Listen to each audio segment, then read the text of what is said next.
Welcome to a special feature from the Environmental Protection Agency. It's a pleasure to have you join us. Today, we will be chatting with three very educated young ladies, and I'm very pleased to have them in studio with me. Today's feature is the first feature for the year, and it's for the first environmental observance. That is World Wetlands Day. So welcome to you and welcome to you ladies. Thank you. So I'll have each of you actually introduce yourself to us, starting from Felicia. Thank you, Ladonna. Well, I am Felicia Adams-Kelman. I am a Senior Environmental Officer at the Environmental Protection Agency, and thank you for having me here today. Thank you. Hi, I'm Ivana Thompson. I'm a Senior Protected Areas Officer, function at Protected Areas Commission under Planning and Monitoring, and thank you for having me here. Hi, my name is Luandra Jack. I'm the engineer at NARI Mangrove Department, and thank you for having me here. You're also welcome. All right, so like Felicia mentioned, my name is LaDonna Kisoon, and I will be moderating this discussion today. So I hope you guys find it very informative, and not just informative, but also entertaining as we speak to you on wetland systems here in Guyana. So just to kickstart our conversation, what exactly are wetlands? So Felicia, we'll start with you. Well, in its simplest terms, wetland is an area that is covered by water. It could be fresh water, salt water, brackish water, which is a mixture of fresh and salt. And it covers that area either permanently or seasonally. And so once you have areas that have those characteristics, they're called wetlands. Perfect. So I know we can all relate to, areas being covered with water and the type of water systems that we have here in Guyana. But how do we exactly identify with the types of wetland systems here? So wetlands in Guyana, we can have coastal wetlands, we can have inland wetlands, and we can have either natural or man-made wetlands. In Guyana, we have all, we have everything.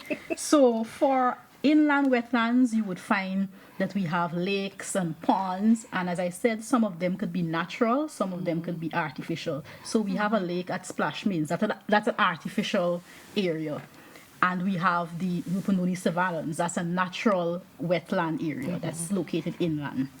So we also have the coastal wetlands, which can be estuaries and the mangrove area that NARI manages. So we find those types of wetlands along the coast, and I'm sure we'll go into the benefits of those a bit later on. Most definitely. And then we would have full-blown man-made wetlands, which you would have as the aquaculture ponds for fishes and these different things, and even a rice field is a type of wetland you'd find here in Guyana. Perfect. So I'm glad that you made mention about, a lot of the water systems that we have because Guyana being referred to as the land of many waters, we take pride in that. And, from a bird's eye view, we're able to see the network system that has been set up with our rivers and our creeks and, as you mentioned, our estuaries too, spread throughout the country. So how exactly are wetlands part of this network? And what systems do they support regarding biodiversity? So the wetland system, indeed, it's an intricate system, and we know that the rivers and streams, they're complex in nature by themselves, and they have all the interconnectivity and ecosystems, and wetlands are part of watersheds, which are found in these rivers and streams. And what the wetlands do is that they operate as a filtration system within this whole bigger area. The water that flows into the wetlands, it flows at a slow pace because there are obviously vegetation and plants in the area. And what that does is because of the slow moving water, the sediments within the area start to sink to the bottom. And the clean water flows then into the rivers and the streams, making it habitable for wildlife, swimming, recreation, and other uses that persons may have for the river. So the wetlands are an essential part of the system to ensure that persons and people and the environment can thrive and live a happy, healthy life, basically. Most definitely. And on that note, if you're interested to see some of the biodiversity that wetland systems have, you can visit the EPA's Facebook page. We did some footage of a mangrove system last week during our online quiz, so you can go check that feature out also. All right, so Luandra, I know, living on the coast, chances are that we are living where there was once a wetland system. So given the various types of wetland systems that we have here in Guyana, where else outside of the coast, Felicia did make mention of the Rupununi, where else can we find wetland systems? Okay, well, as you mentioned, we have the wetland system, example, the mangrove wetland systems that are found along the coast. But also, we also have those mangrove wetland systems found within riverine areas. Adding to that, as my colleague down the end would have mentioned earlier, that they are basically distributed almost throughout Guyana, and they have different forms. So in terms of the mangroves, it's just basically directed to the region 1. You can find at least the wetlands mangrove system there that is outside of the coast. So adding to that, that is basically Or larger parts. Yes, the larger parts. Or larger in parts. So, region 1, yeah. and on that, I definitely like to just mention, I love how the ogle industry area has been thriving recently. Yes, well, right now the coast is experiencing the accretion. We're in accretion cycle, and as such, we find that there's a lot of sediment that is backing up along the coast. So as the sediment comes in, the mud elevation will rise, and we will have natural vegetation being undertaken there, so that in the form of spartina grass reclamation as well as mangrove reclamation. So right now along the ogle, and not only ogle, but as far as Luzignan, Nomprel, we're having natural regeneration in those areas. Great. I'm happy to hear that. All right. So, Ivana, wetlands, we do know, provide, a number of benefits, both environmental and socioeconomic benefits. Would you like to elaborate on that for us? Sure. So I did hear Felicia mention a few of them. So some people actually regard our wetlands as nature's kidneys because they help to clean water. And how they do this? With the plant species found there, they're actually able to uptake some sediments and some nutrients, allowing for the water there to become cleaner. And with that, it moves on to our next environmental benefit, which is it being a habitat, or like a hub for some of our wildlife species. Some of these include some of our protected species, endangered, threatened, etc. And in doing this, there are some fish species that are involved. And this takes us to our socioeconomic benefits, which includes traditional fishing, recreational subsistence fishing, because it provides an area now for you to find several fish species that you can rely on. And then, in addition to this, it also helps with our flood and erosion control, because our wetland area acts as like a sponge, storing the water. So it is a fact that in areas where there are more wetlands, there would be decreased flooding. And in addition to that, too, we have the educational aspect, the fact that it's so beautiful, so it's aesthetically pleasing, etc. Great. I think just to add as well, ecotourism is a big thing now in Guyana, and because of the diversity that wetlands bring, these areas can promote these areas as sites for biodiversity, bird watching, and fishing, and these different things. So I think it's also a very big socioeconomic benefit to maintain and conserve wetlands. Definitely. I know last year, I think it was Nari that had a promotion regarding bird watching within mangrove systems, and I'm like, yes, that makes sense. Yeah. But I know the only thing is that you have to be early. Yes. The early bird catches the first worm. Sees the first one. Yeah. Definitely would have responded to that. So Ivana, coming back to you, so wetlands have been called, the biological super system, if I can say so.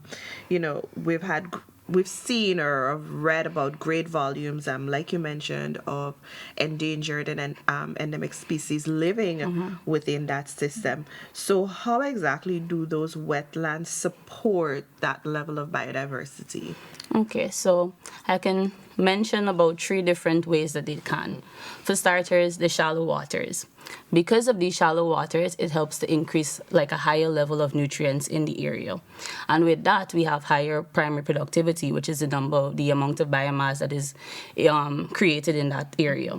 And with that, because of that, it's able to have great volumes of food that supports a higher level of biodiversity. And like I mentioned before, some of these include some of our own protected species, such as like the arapaima, the black caiman, or Amazonia river turtle. And in supporting these high levels of biodiversity, the related ecosystem functions and services are encouraged or are promoted. Okay. So I know you mentioned a few places in your conversation, but I want to zone in more so on our indigenous communities. How do wetland systems, or how do these indigenous communities depend on wetland systems, for their natural environment to meet their basic needs? Okay. Well, we've heard time and time again that the indigenous communities depend on the natural environment as a whole for their local needs, and the wetlands is no exception to this. They can rely on the wetlands to provide food, provide water. I didn't mention subsistence fishing, traditional hunting. They're able to even utilize, we've heard of different cases where the wetlands provides a source of medicine. It allows them to have things to make craft with, housing materials, etc. And the good thing about this is that they rely on these wetlands, and because they rely on it, they use it sustainably. So it's beneficial. It's a win-win situation, actually, because they rely on it, they need it, so they protect it, and they do it in a sustainable way. So there's no set of like over-harvesting or overfishing and so on, because they know that they need it for the long term. So it's, like I said, it's a win-win. Win-win situation for everybody. Yes, so sustainable management, win-win Yes. situation.